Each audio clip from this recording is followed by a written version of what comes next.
আল্লাহ পাক উদাহরণ দিচ্ছেন, দৃষ্টান্ত দিচ্ছেন, একটা উপমা পেশ করছেন আমাদের সামনে একটা গ্রামের। কিসের?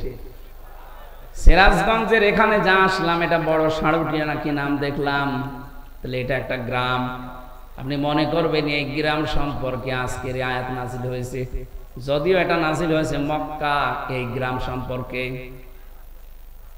১৫০০ বছর আগে নাজিল হওয়া আয়াতটা আমার যতটুকু জ্ঞান আল্লাহ কোরআন সম্পর্কে দিয়েছে আমি মিলিয়ে দেখলাম এই বাংলাদেশের একটা গ্রামের সাথে মিলে যাবে। এদেশে বহু গ্রামে যাওয়ার পরে দেখেছি সাইনবোর্ড লেখা থাকে আদর্শ গ্রাম। একটা গ্রাম আদর্শ এমনিতেই হয় না, 100% শিক্ষিত হওয়া লাগে। ওই গ্রামের ভেতরে যে সমস্ত কাজ কারবার গুলো মানবতা বিরোধী, শরীয়ত বিরোধী, ওইগুলো চলে না।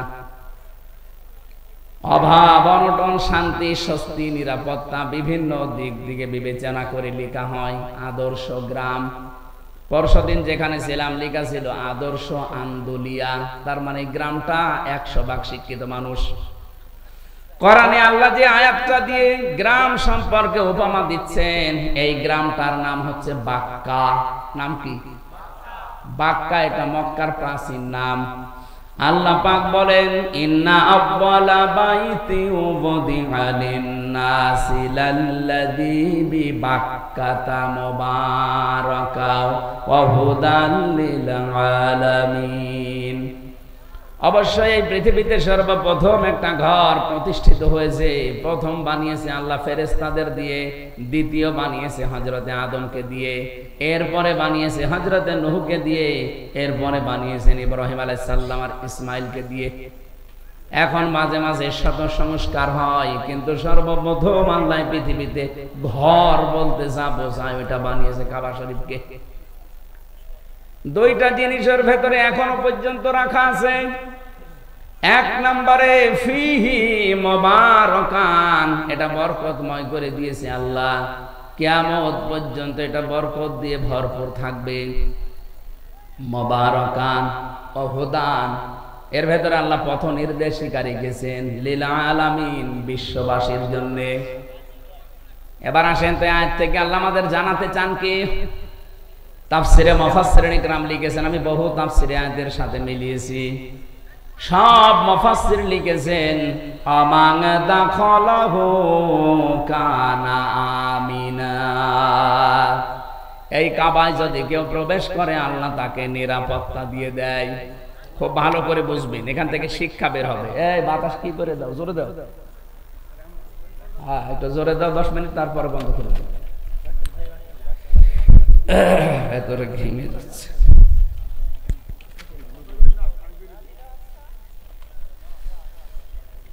আল্লাহ পাক বলেন কাবার চত্বরে কেউ আসলে তাকে নিরাপত্তা দেওয়া হয়। আমার প্রশ্ন, এই বাংলাদেশ কি কাবা শরীফ? কথা বুঝে বললেন? এই দেশ তো আর কাবা শরীফ না। এখানে কাবা শরীফের কি আছে বলেন? কিছুই নেই। না, মসজিদ আর কাবা আলাদা। কিয়ামতের দিন কাবা শরীফ শুধুমাত্র ইঞ্জিন হয়ে জান্নাতে যেতে থাকবে। ইঞ্জিনের সাথে যেমন বগি থাকে, তামাম দুনিয়ায় যত জায়গায় মসজিদ আছে, এই মসজিদে যারা সেজদা দেয় তাদেরকে প্যাসেঞ্জার করে ওর সাথে আল্লাহ বগি বানিয়ে দেবেন। আমি যদি এখন মসজিদ ভিত্তিক জীবন গঠন না করি, মসজিদের সাথে আমার যদি সম্পর্ক না থাকে, ওই দিন ওই বগির ভেতরে আমি উঠতেও পারবো না, জান্নাতেও যেতে পারবো না। কথা বলেন না কেন? বিশ্বনবী জানিয়েছেন কিয়ামতে যে কঠিন ভয়াবহ অবস্থা আল্লাহ বানাবে। মানুষ ঘামের ভেতর অনেকে হাবুডুবু খাবে। দুধের বাচ্চার কথা সন্তানের মা ভুলে যাবে।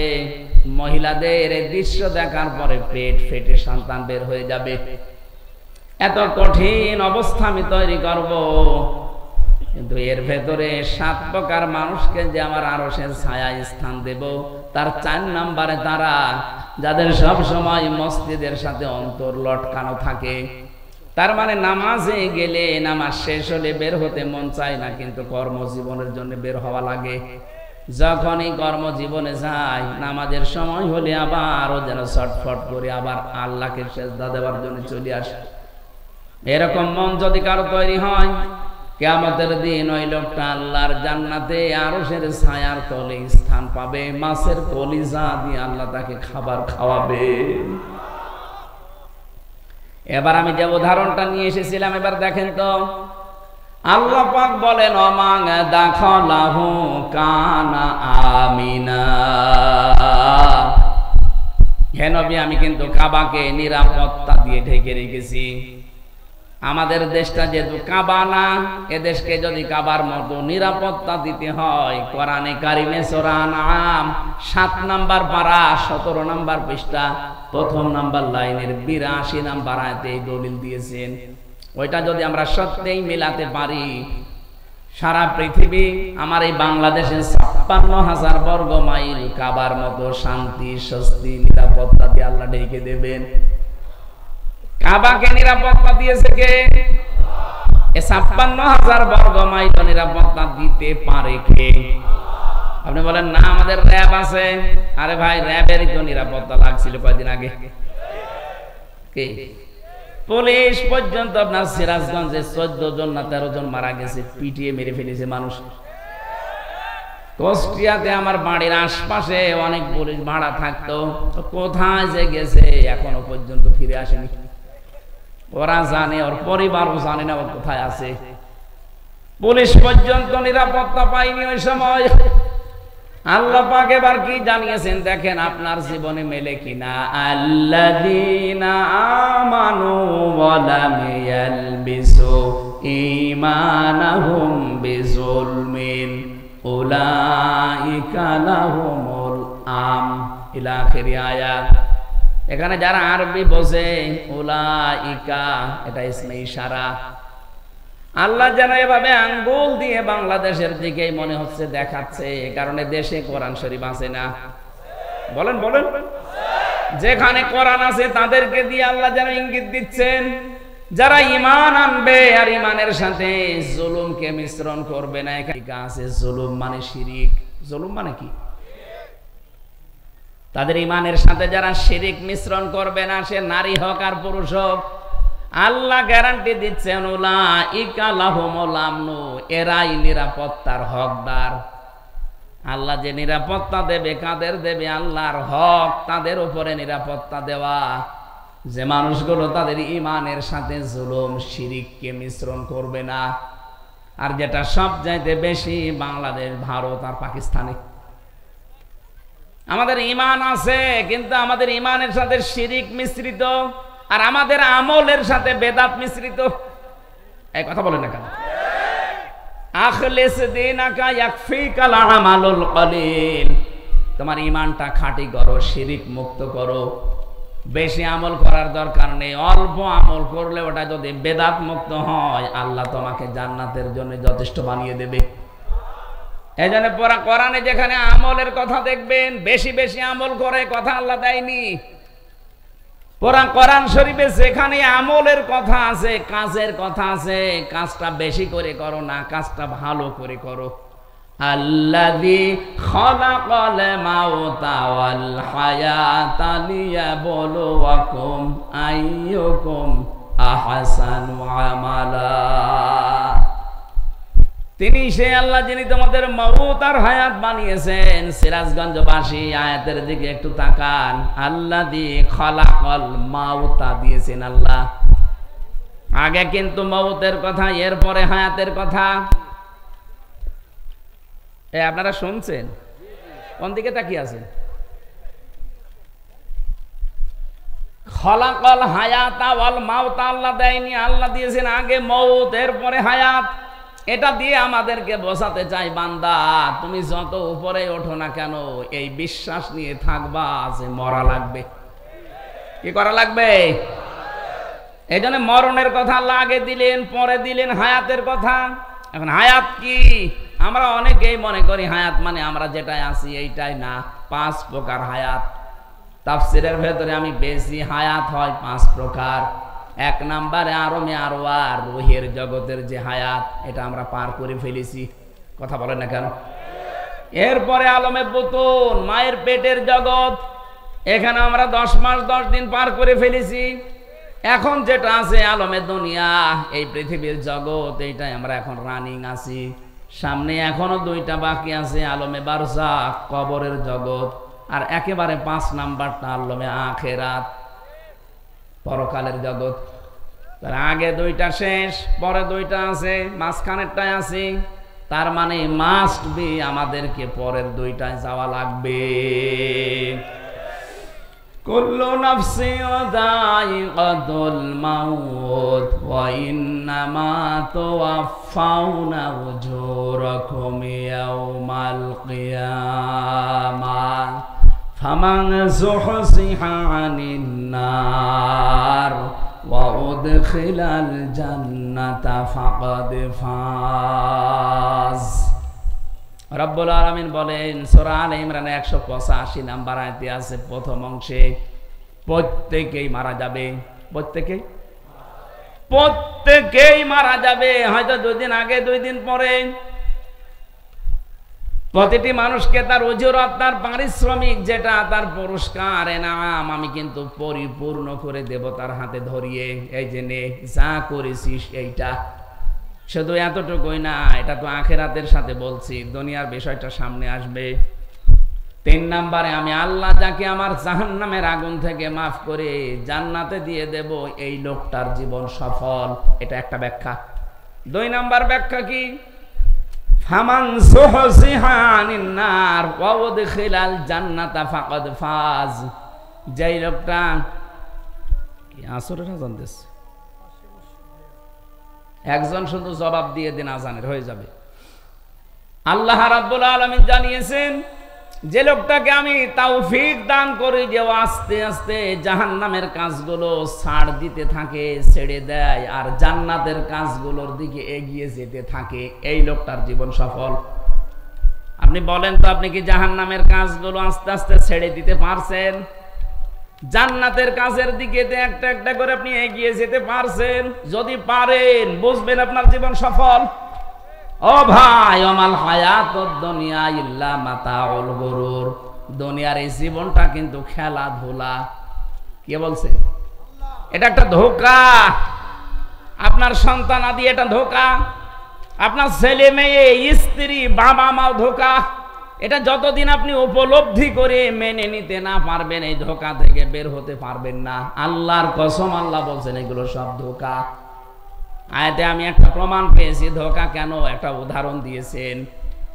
এখান থেকে যারা আমরা বসে আছি, 200 বছর পরে যদি রফিক নাই, এই ভাই যদি 200 বছর পরে ফিরে আসে এই পৃথিবীতে, উনি মনে করেন আর 50 বছর পরে মারা গেল, 200 বছর পরে ফিরে আসলো,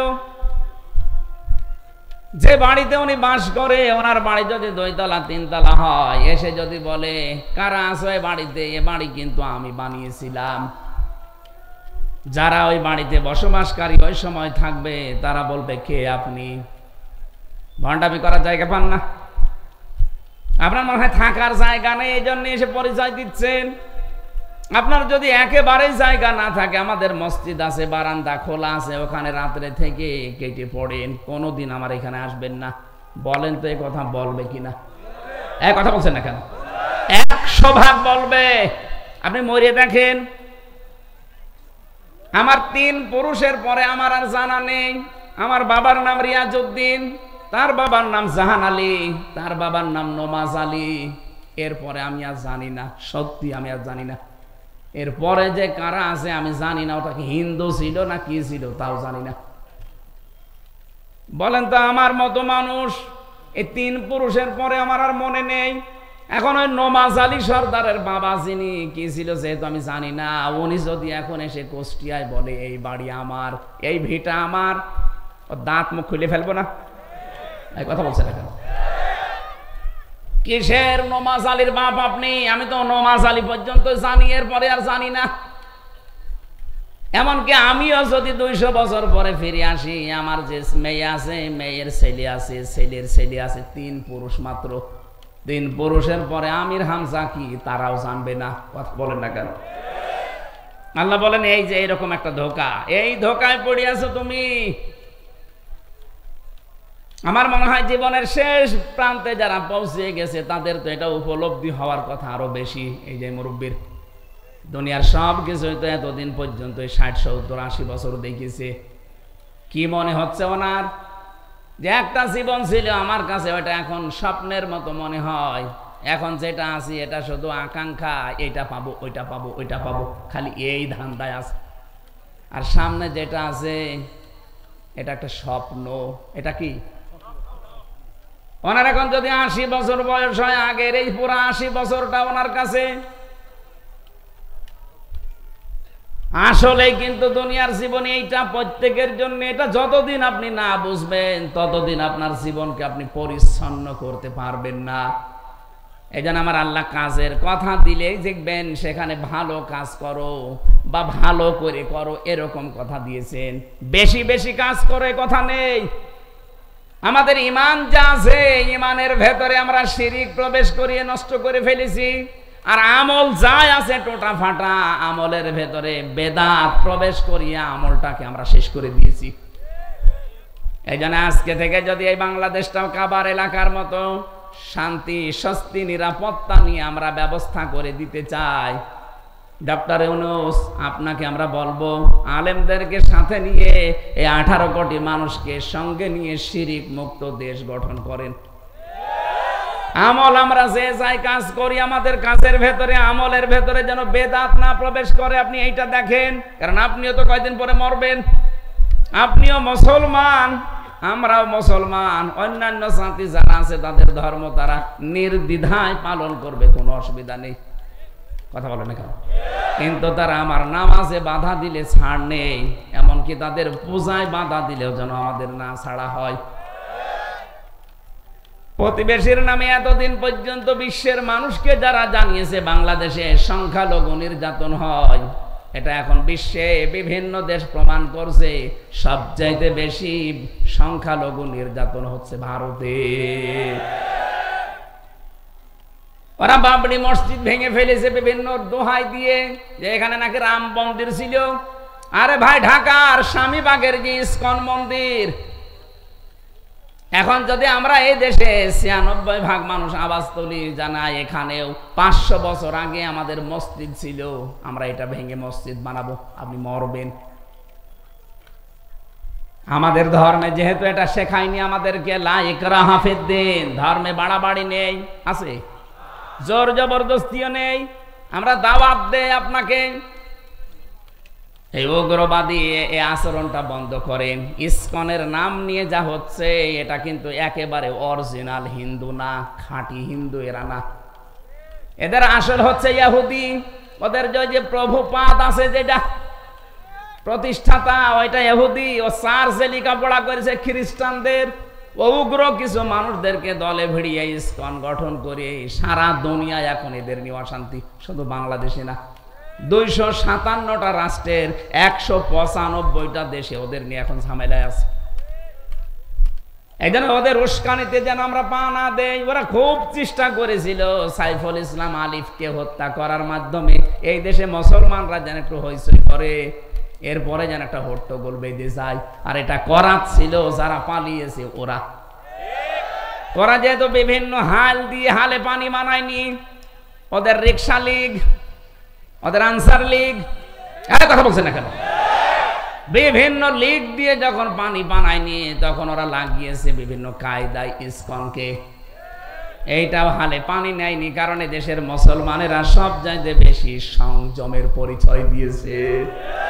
আমরা ফেসবুক বলেন, ইন্টারনেট বলেন, পত্রিকা বলেন, কারো ফাঁদে পা দিয়ে, বিশেষ করে ভারতপন্থী পত্রিকা যেগুলো, এই জনকণ্ঠ আমি নাম নিয়ে বলছি, আরো কয়েকটা আছে, যেইটাই দেখবেন দেশের এই দাদা বাবুদের পক্ষে কথা লিখবে। আপনাদের পাশে টাঙ্গাইলের সন্তান মাওলানা ভাসানী বলেছিল, দেশের মানুষ যখন বুঝবে যে ভারত আমাদের শত্রু, তখন এই দেশটা একটু দাঁড়িয়ে যাবে। তারা বুঝেছিল, তারা বিচক্ষণ ছিল। কিন্তু এখন আমরা অনেকে এটা বুঝি না, মনে করে না আমাদের দাদা। কিসের দাদা?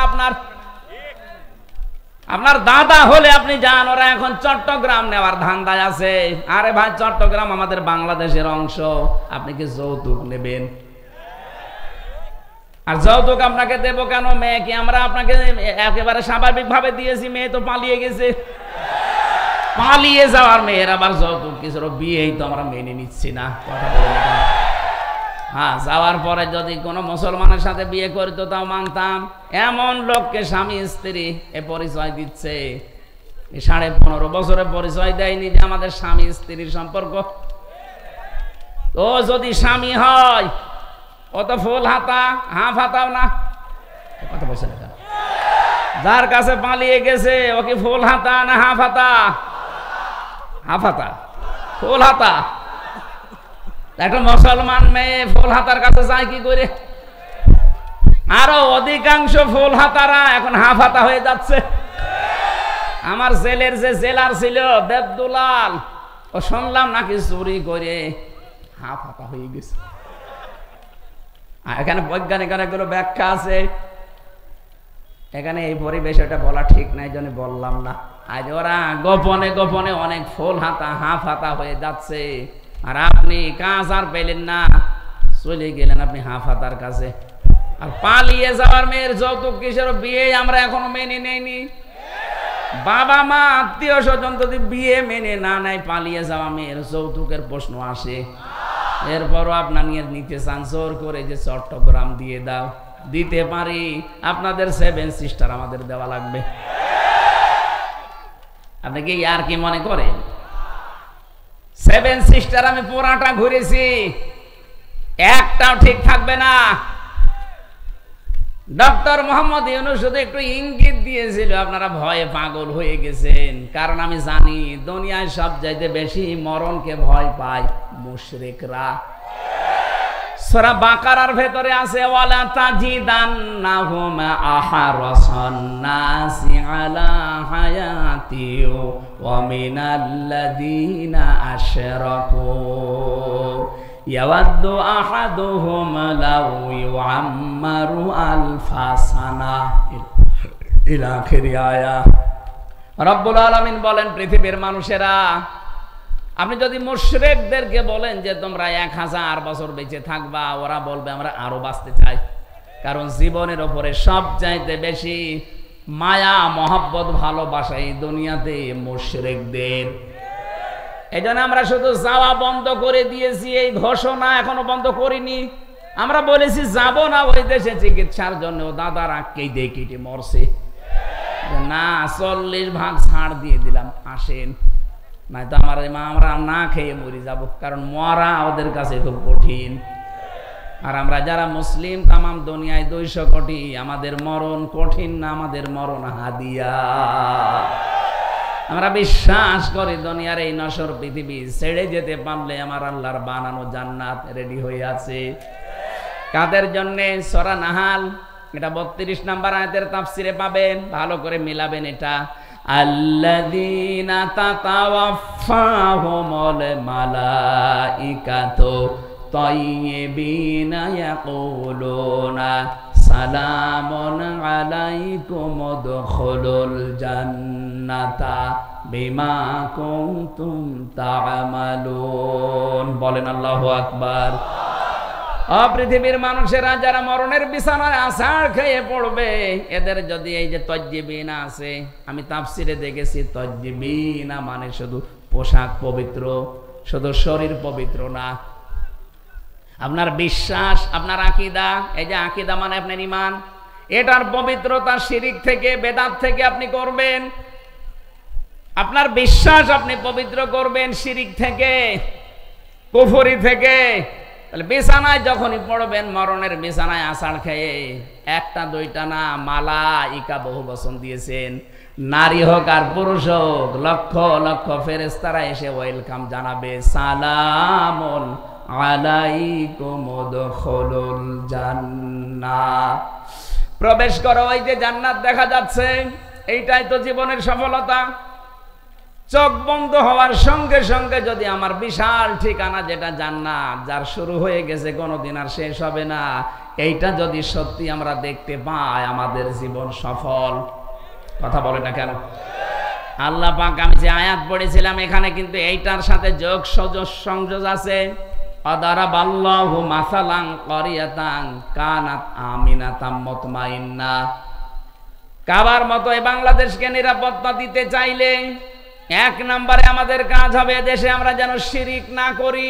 অন্তত আমরা যারা মুসলিম, কথা বলে না কেন, ব্যক্তি থেকে শুরু করে পরিবার থেকে শুরু করে সমাজ এবং রাষ্ট্রে শিরিক যেন না হয়।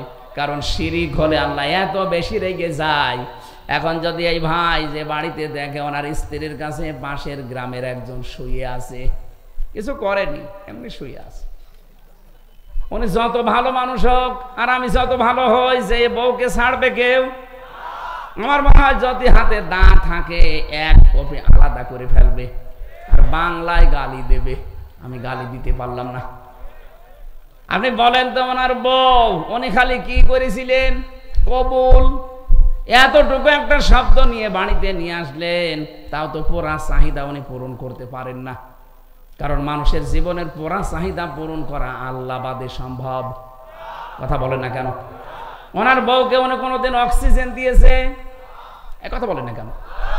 একটা মানুষ প্রতিদিন অক্সিজেন কিনে যদি বেঁচে থাকা লাগে, প্রত্যেক দিন কমপক্ষে 12,000 টাকার অক্সিজেন লাগবে ঘন্টায়। কত? আপনি হাসপাতালে গিয়ে খবর নেবেন, আমার সঠিক তথ্যটা মনে নেই, ঘন্টায় মনে হয় কমপক্ষে যারা অক্সিজেন নিয়ে বেঁচে থাকে, এভাবে 24টা ঘন্টা উনি তো অক্সিজেন বউকে কিনে দেয় না। হয়তো জীবন চলার জন্য আনুষঙ্গিক যা আছে ওইটা কিনে দিয়েছে, বাড়িতে থাকার একটা ব্যবস্থা করেছে। এতটুকুর জন্য যদি অন্য মানুষ ওনার স্ত্রীর কাছে থাকলে এত রেগে যায়, স্বামীর কাছে অন্য কোনো মহিলা থাকলে স্বামী স্ত্রী যদি রেগে যায়, আল্লাহ বলেন বীর্য থেকে শুরু করে এরফিক পর্যন্ত পুরাটাই আমি বানিয়েছি, কারো দায়িত্ব ছিল না। বীর্য থেকে শুরু করে বেশি আরে বসিয়ে রেখেছি, পুরাটাই আমি আল্লাহ। আমার মা বাবা শুধু বিছানায় ছিল, এতটুকু শেষ। বাকি যা করার আমি আল্লাহ করেছিলাম। নেই থেকে ধরে আমি চেয়ারে বসালাম হামজা। এখন যদি দেখি আমার সাথে তুই অন্য কাউকে যোগ করিস, তখন আমি আল্লাহ ওই স্বামী ওই স্ত্রীর মতো রেগে যাই। এই জন্য আল্লাহ কিন্তু রেগে যাবে শিরিক করলে। আপনি আর যাই করেন হয়তো আল্লাহ ইচ্ছা করলে মাফ করে দেবে, কিন্তু শিরিক করলে কোনো মাফ নেই। এই জন্য শিরিক যারা করে তারা দেশকে গজবে ফেলে। 15.5 বছরে কিন্তু শিরিকের কারখানা তৈরি করেছিল মূর্তি বানিয়ে। কত কোটি কোটি টাকা খরচ করে বানালেন, কি হলো? এই যে গতকালকে সিরিয়া বিজয় হয়ে গেছে, যার মূর্তি ছিল এই বাশার, কি নাম যেন, বাশার আল আসাদ। এই শয়তানের মূর্তিগুলো এখন আমাদের যেমন ভেঙে ফেলেছিল ওরটাও ভাঙতেছে। কি হলো আপনার? 15.5 বছরে কি করলেন? এতগুলো টাকা খরচ করে মূর্তি বানিয়ে, এত টাকা খরচ করেছিল এই পাথরের মূর্তি বানাতে। আমার কোষ্টিয়ায় যেটা ভেঙেছে, শয়তান এত শক্ত ভাঙা যাচ্ছিল না, শেষে এই বেগু দিয়ে এসে ভেঙেছে। সারা দেশের অবস্থা একদিনের ভেতরে সব শেষ, ওদেরটাও শেষ হচ্ছে। যেখানে যেখানে পাকিস্তান থেকে চিনি এসেছে ওদের মাথা খারাপ হয়ে গেছে, তুরস্ক থেকে একটু জিনিস আসে ওদের মাথা খারাপ হয়ে যায়, চীন একটু সাপোর্ট দেওয়ার জন্য বলছে আমরা আসি, ওদের মাথা খারাপ হয়ে গেছে। কেন? প্রতিবেশে তারা খুশি হওয়া দরকার, জানত আমার পাশের বাড়ির লোকটা একটু আরামে আছে। কথা বলেন না কেন? আর আপনাদের মাথা খারাপ হয়ে গেল কোন কারণে?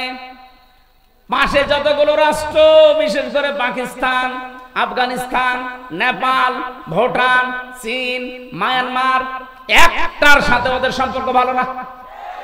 আপনি দেখেন একটার সাথে ওদের সম্পর্ক ভালো না। এতগুলো দেশ সব ভারত ছাড়া চলতে পারছে, বাংলাদেশও ভারত ছাড়া চলতে পারবে, কোনো অসুবিধা নেই। কথা বলেন না কেন? না খেয়ে মারা যাবো কোনদিন, এই মুশরিকদের পাঁচাটা গোলামি করা যাবে না। কারণ মরে গেলেই পবিত্র জীবন, আপনি জান্নাত পেয়ে যাবেন। আরে মুশরিকদের পাঁচাটা গোলামি করে শেষ জীবনে ঈমানও পাবেন না, কিয়ামত পর্যন্ত জালেম জ্বলা লাগবে জাহান্নামের আগুনে। আমরা 41 সাল 71 সাল থাকতে চাই না, আমরা 2 মিনিট থাকতে চাই, কিন্তু ঈমান নেই। এই কথা বলেন না কেন? আল্লাহ বলেন এমন একটা গ্রাম দিয়েছিলাম, এই গ্রামে ছিল প্রথম নিরাপদ, 2 নম্বরে নিশ্চিন্ত। 1947 সালের আগের ইতিহাস বাংলাদেশের সাথে মিলান, এই আয়াতটা একেবারে খাপের খাপ মমতাজের বাপ মিলে যাবে।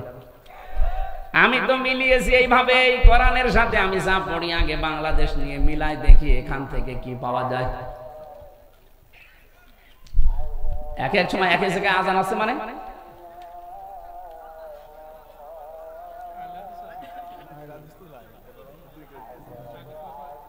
আইলে হাদিস হোক আর যাই হোক, আজান তো আমার মনে হয় এক সময় হওয়া দরকার। এটা ঠিক টাইম না? ঠিক আছে। এই ড্রাইভার, এখন যেহেতু মাগরিব পড়া লাগবে, সেই বন পড়ার আশা পড়েছে, ওখানে মাগরিবের পরে খাবার যদি এরা দেয় তো একটা টিফিন বাটিতে নিয়ে আমি যাওয়ার সময় খেতে খেতে যাই, কারণ সারাদিন আমার খাওয়া নেই। এখন আমি লজ্জার খাতিরে কি বলবো, সময় তো পাবো না, কারণ দেখ 10 মিনিট হোটেল থেকে খাবার কিনবো, 10 মিনিটে 10 কিলো চলে যাবে। এদেরকে বলেন যে খাবার যদি দিতে চান একটা টিফিন বাটিতে দেন, আমরা বসে বসে গাড়িতে খাবো, আর যদি না দিতে চাই আর কি করবো। আমার ওই পাউরুটি কলা খেয়ে থাকা লাগবে আজকের মতো। সম্মানিত ভাইরা, আমি হাত জোড় করে মাফও চাচ্ছি, ক্ষমা চাচ্ছি। আজকে পুরাটা যদি রাতের বেলা পেতাম আর একটা মাহফিল হতো খুব ভালো হতো। আমি আলোচনাটা 1.5-2 ঘন্টা 2.5 ঘন্টা করতে পারলে একটা বিষয় বোঝানো সহজ হয়। এই অল্প সময়ের ভেতরে আমিও পারি না, আসলে ওই রকম যোগ্যতা তো আমাদের নেই। আপনারা আসরের নামাজ যেহেতু আর 6-7 মিনিট আছে, নামাজ এখানে পড়লে পড়ে নিন, সামনে কোনো জায়গায় পড়লে মসজিদে পড়ে নিন। আজকের মতো আমি মাপ চেয়ে শেষ করলাম, আগামী থেকে আসলে আমার তাফসীর করার জন্য সময় দিন। যা আল্লাহুম্মা আমিন। লা ইলাহা ইল্লা আনতা সুবহানাক ইন্নী কুনতু মিনাজ জালিমিন। ও আল্লাহ, তুমি তাকিয়ে দেখো কত সুন্দর করে এরা সাজিয়েছে, নিজেদের বাড়ি ঘরও এরা এত সুন্দর করে সাজায় না। কোরআনের মহব্বত যাদের ভেতরে এত বেশি, যারা কাজকর্ম বাদ দিয়ে কোরআন শুনতে রাজি আছে, এদেরকে তুমি অমরের মতো হেদায়েত দিয়ে দাও। আজকের এই আয়োজনে যদি খুশি হয়ে থাকো, সওয়াবগুলো তুমি নবীজির রওজায় পৌঁছিয়ে দাও। দুনিয়ার মাটির নিচে যারা ঈমান নিয়ে ঘুমিয়ে আছে, আল্লাহ এদেরকে চিরতরে ক্ষমা করে দাও। বিশেষ করে মাহফিলের সম্মানিত সভাপতি, প্রধান অতিথি, বিশেষ অতিথি যাদের নাম দেখলাম, এদের মা বাবা যাদের কবরে আছে মাফ করে দাও। মা বাবা যাদের জীবিত আছে, আল্লাহ তুমি খেদমত করার তৌফিক দাও। আমার বাবার অপারেশন চলেছে, আজকে হাসপাতাল থেকে আমি বাড়িতে নিয়ে আসলাম। আমার বাবাকে তুমি সুস্থ করে দাও। তার কাছে থাকা, খেদমত করা, তার কথাবার্তা শোনার এখন সময়, কিন্তু দিনের এই কাজটা নিয়ে, মিশন নিয়ে বের হয়েছে, এই জন্য বাবাকে মাকে সময় দিতেও পারিনি। আল্লাহ আমারে মাফ করে দাও। আমার রফিকুল ভাই আজকের প্রধান অতিথি, আল্লাহ তার মা বাবাকে মাফ করে দাও। তার স্ত্রী সন্তান যেগুলো দিয়েছ সহি সালামতে রাখো। আল্লাহ যে ষড়যন্ত্র হচ্ছে মিডিয়ার মাধ্যমে, বিশেষ করে জনকণ্ঠ যা আরম্ভ করেছে